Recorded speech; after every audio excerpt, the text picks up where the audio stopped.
Selamat pagi Bapak Ibu. Sekarang tanggal 8 Oktober pada hari Kamis.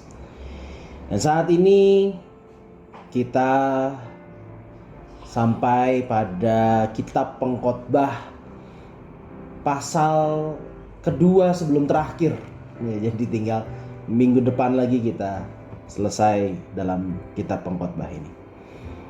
Dan pada saat ini kitab Pengkhotbah yang akan kita baca dan renungkan adalah Pengkhotbah pasal 11 ayat 9 sampai Pengkhotbah pasal 12 ayat 8, dan Lembaga Alkitab Indonesia memberikan sebuah judul perikop nasihat bagi pemuda-pemudi. Oke, sebelum kita bersama-sama merenungkannya, mari kita minta hikmat Tuhan dengan berdoa. Kita berdoa. Terima kasih Tuhan, bangunkan kami pada pagi hari ini. Dan terima kasih Tuhan memberikan kepada kami sebuah hari yang baru dan kesempatan yang baru untuk memperbaiki segala kesalahan kami yang lalu. Dan pada saat ini kami akan merenungkan kembali kitab Pengkhotbah. Kiranya Tuhan memberikan kepada kami hikmat dan penyertaannya. Berkati hamba-Mu supaya ia berkata-kata sesuai yang Kau inginkan. Demi Kristus kami berdoa. Amin. Saya akan bacakan kitab Pengkhotbah 11 ayat 9 sampai 12 ayat 8. Demikian sabda Tuhan. Bersukarialah hai pemuda dalam kemudaanmu. Biarlah hatimu bersuka pada masa mudamu, dan turutilah keinginan hatimu dan pandangan matamu. Tetapi ketahuilah bahwa karena segala hal ini Allah akan membawa engkau ke pengadilan. Buanglah kesedihan dari hatimu dan jauhkanlah penderitaan dari tubuhmu, karena kemudaan dan fajar hidup adalah kesia-siaan. Ingatlah akan penciptamu pada masa mudamu, sebelum tiba hari-hari yang malang dan mendekat tahun-tahun yang kau katakan, tak ada kesenangan bagiku di dalamnya. Sebelum matahari dan terang, bulan dan bintang-bintang menjadi gelap, dan awan-awan datang kembali sesudah hujan. Pada waktu penjaga-penjaga rumah gemetar dan orang-orang kuat membungkuk, dan perempuan-perempuan penggiling berhenti karena berkurang jumlahnya, dan melihat dari jendela semua menjadi kabur. Dan pintu-pintu di tepi jalan tertutup, dan bunyi penggilingan menjadi lemah, dan suara menjadi seperti kicauan burung, dan semua penyanyi perempuan tunduk. Juga orang menjadi takut tinggi, dan ketakutan ada di jalan. Pohon badam berbunga belalang menyeret dirinya dengan susah payah, dan nafsu makan tak dapat dibangkitkan lagi. Karena manusia pergi ke rumahnya yang kekal, dan peratap-peratap berkeliaran di jalan. Sebelum rantai perak diputuskan dan pelita emas dipecahkan. Sebelum tempayan dihancurkan dekat mata air, dan roda timba dirusakkan di atas sumur. Dan debu kembali menjadi tanah semula, seperti semula. Dan roh kembali kepada Allah yang mengaruniakan. Kesia-siaan di atas kesia-siaan, kata Kohelet. Segala sesuatu adalah sia-sia. Renungan kita akan kita dasarkan pada ayat yang ke-9 dan 10. Bersukarialah hai pemuda dalam kemudaanmu. Biarlah hatimu bersuka pada masa mudamu, dan turutilah keinginan hatimu dan pandangan matamu. Tetapi ketahuilah bahwa karena segala hal ini Allah akan membawa engkau ke pengadilan.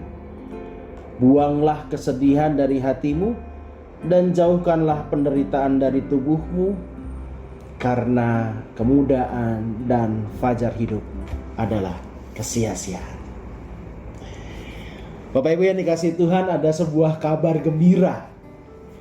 Kabar gembiranya adalah menurut rumor yang beredar, menurut informasi yang kita dengar, bulan Februari tahun depan, serum atau antivirus coronavirus ini akan divaksinkan kepada seluruh penduduk di Indonesia. Artinya bulan Februari itu kita tidak lagi perlu memakai masker ini. Kita akan bertatap muka lagi. Kita akan berjumpa lagi di gereja kita. Kita tidak lagi harus terpisah dengan jarak.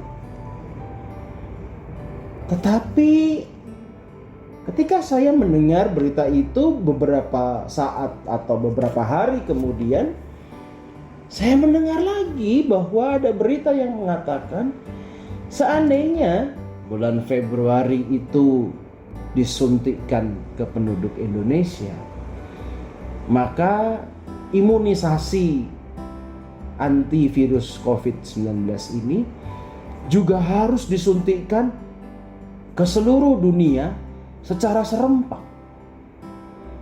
Karena jika tidak, sudah ada yang disuntikkan, lalu kemudian pergi, ada yang pergi ke luar negeri, atau yang dari luar negeri ke dalam negeri, itu akan kemudian juga menyebar lagi.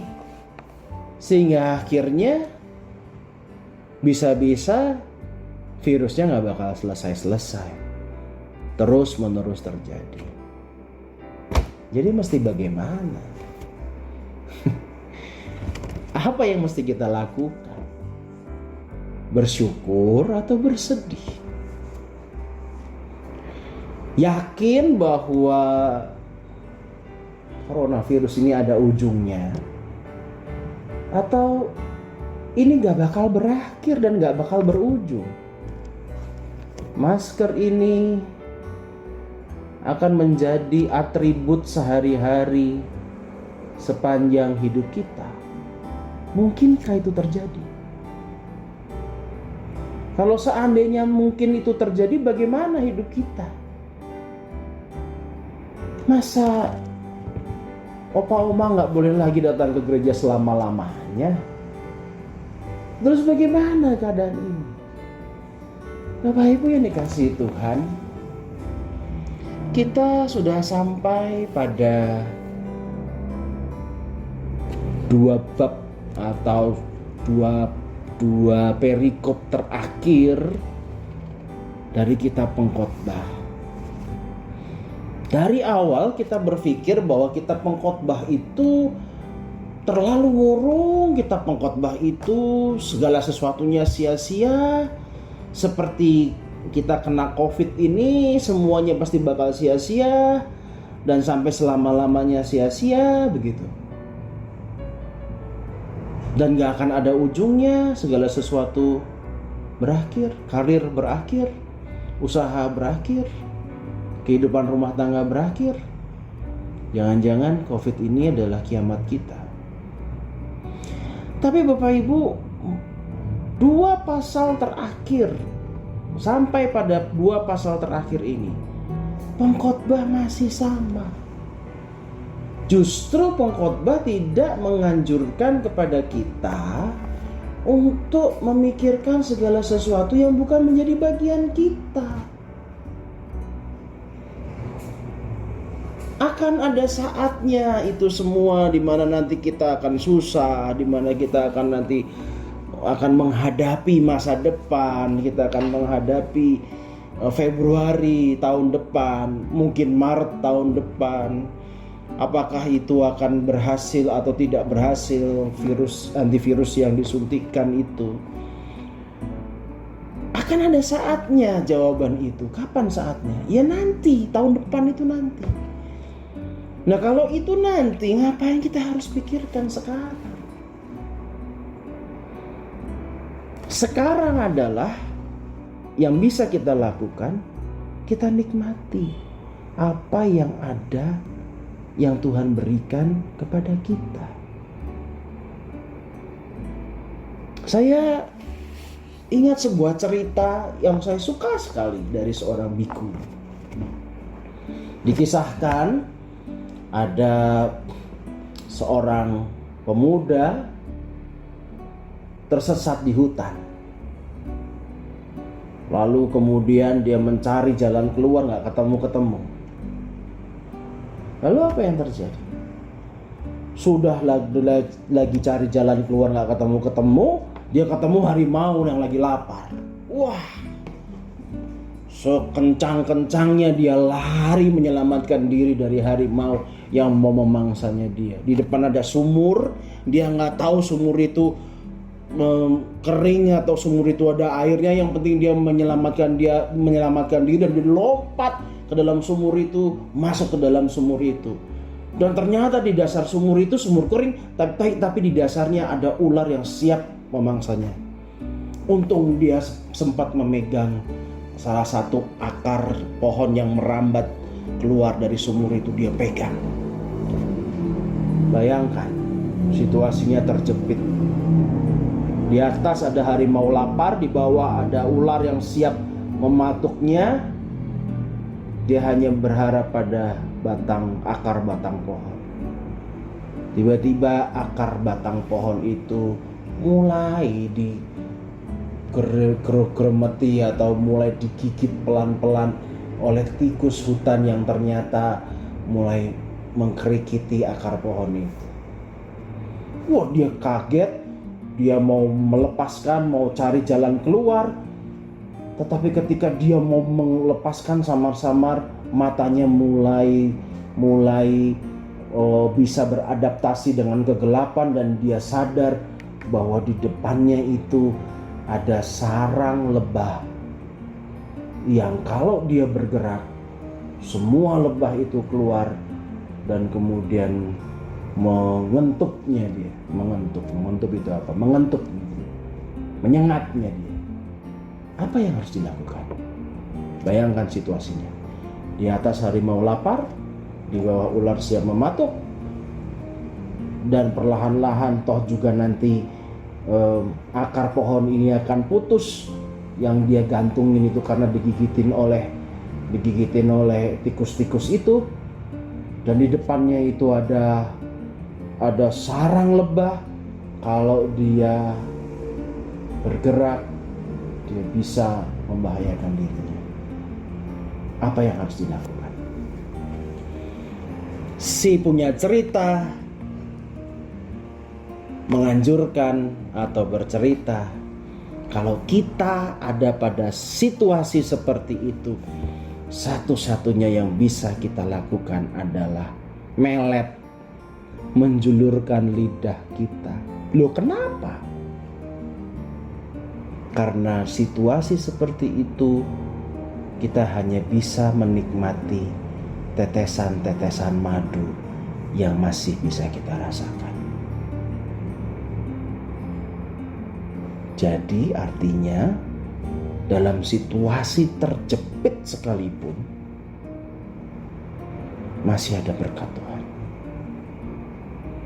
Masih ada kasih Tuhan yang menetes memberkati kehidupan kita. Bapak Ibu yang dikasihi Tuhan, begitulah apa yang dikatakan kitab Pengkhotbah dalam ayat 9 dan 10. Masa muda itu adalah masa yang berlalu dengan sangat cepat.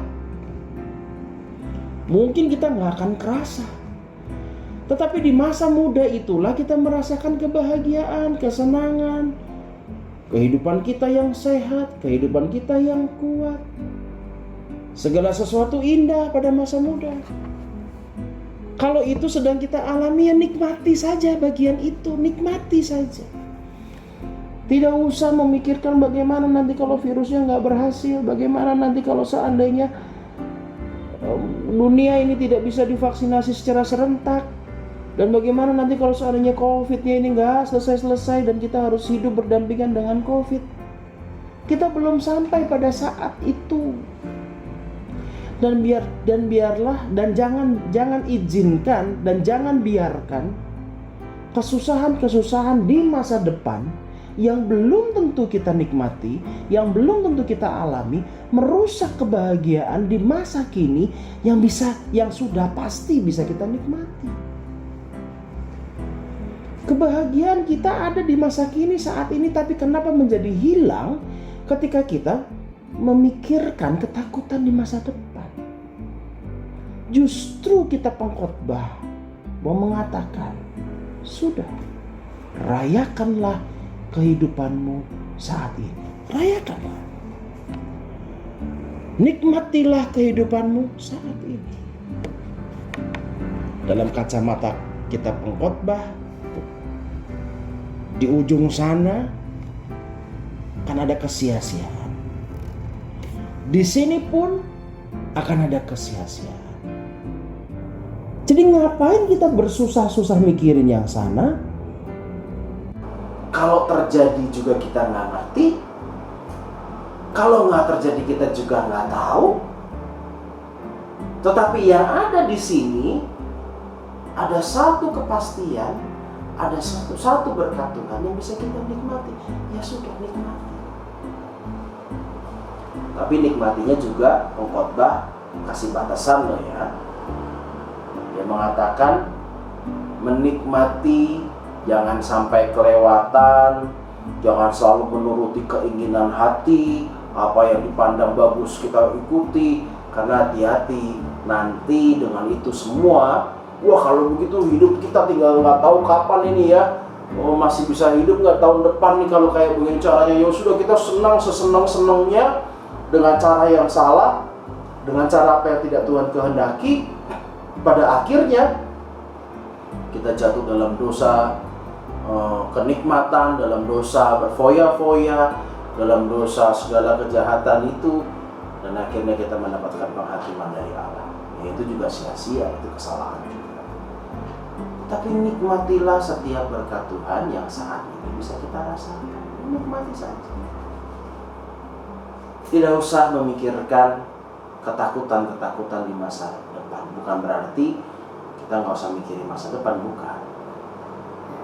Tapi kata Tuhan, ketakutan di masa depan itu punya waktunya sendiri. Waktunya saat ini kita merayakan kehidupan. Waktunya saat ini kita membuang kesedihan dan ketakutan kita akan masa depan. Kita tidak tahu masa depan akan terjadi seperti apa. Biarlah itu menjadi bagian dari rahasia Tuhan. Kalau nanti ternyata di masa depan apa yang kita takutkan terjadi, di sana pun masih ada berkat Tuhan yang bisa kita rasakan. Masih ada tetesan-tetesan berkat Tuhan yang bisa menguatkan kita. Mari berjalan bersama Tuhan. Mari merayakan hidup bersama Tuhan. Tuhan memberkati kita. Mari kita satu dalam kita berdoa. Tuhan yang baik, kami bersyukur pagi ini Engkau ingatkan kepada kami supaya kami melihat hidup saat ini, bahwa ternyata hidup kami di saat ini masih ada kebaikan-kebaikan Tuhan yang luar biasa. Kami mohon Tuhan, janganlah ketakutan kami akan masa depan itu merusak sukacita kami, mengambil sukacita kami. Jangan biarkan Tuhan ketakutan kami akan masa depan yang belum tentu terjadi itu justru menutup mata hati, mata batin kami untuk menikmati berkat Tuhan yang ada pada hari ini. Ya Tuhan, tolonglah kami. Saat ini kami pasrah berserah pada setiap kehendak Tuhan di dalam masa depan kami. Kami tahu Tuhan punya rencana. Biarlah kami jalani hari demi hari sampai menuju pada masa depan itu dengan rasa sukacita kami. Karena di masa sekarang atau di masa depan berkat Tuhan tidak akan pernah berhenti. Apakah ketakutan kami itu terwujud atau ketakutan kami tidak terwujud, berkat Tuhan tetap ada.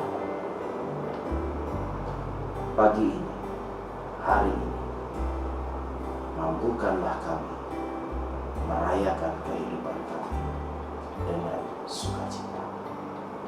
Terima kasih ya Tuhan. Dalam nama Tuhan Yesus Kristus kami berdoa. Amin. Bapak Ibu, demikian program doa pagi kitab pengkhotbah ini. Masih ada satu pasal terakhir, yaitu akhir kata di dalam episode minggu depan, di dalam pertemuan minggu depan. Sampai ketemu minggu depan. Salam.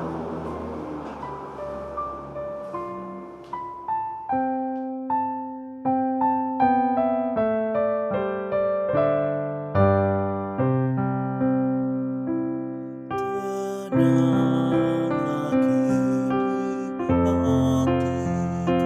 hatiku, Tuhan memimpin langkahku